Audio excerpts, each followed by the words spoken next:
હવે વાત કરીએ નર્મદામાં હરસિદ્ધિ માતાજીના મંદિરમાં પ્રસાદ વેચવા મુદ્દે થયેલા વિવાદની। 407 વર્ષ જૂના ઐતિહાસિક હરસિદ્ધિ માતાજી મંદિરમાં ટ્રસ્ટીઓની નિમણૂક નહીં થતાં રાજવી પરિવારમાં નારાજગી જોવા મળી રહી છે।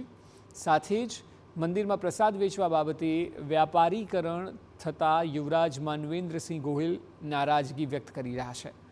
વર્ષ 2025માં મંદિરની આજુબાજુ જે પણ દુકાનો હતી તે પણ તોડી પાડવામાં આવી છે અને હજુ સુધી ત્યાં કોઈપણ પ્રકારનું બાંધકામ નથી થયું।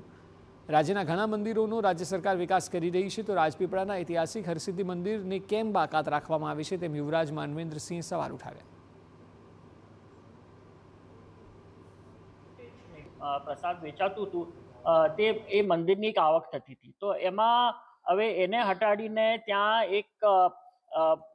એક ખાનગી વ્યક્તિ મૂકવામાં આવ્યો છે જે વ્યાપારીકરણના મુદ્દા ઉપર ત્યાં પ્રસાદ વેચી રહ્યો છે અને એનાથી મંદિરને તો આવક થતી જ નથી। એ બધું એ વ્યક્તિ લઈ જાય છે અને એ મારા હિસાબથી ગેરકાયદેસર છે, એવું ના થવું જોઈએ। તો યુવરાજ માનવેન્દ્રસિંહ અને મંદિરની બાજુમાં રાજપીપળાના લોકોને ફરવા માટે તળાવ બનાવ્યું છે, તે પણ હાલ બંધ હાલતમાં છે, તે પણ લોકો માટે ખોલવામાં આવે તેવી માંગ કરી રહ્યા છે।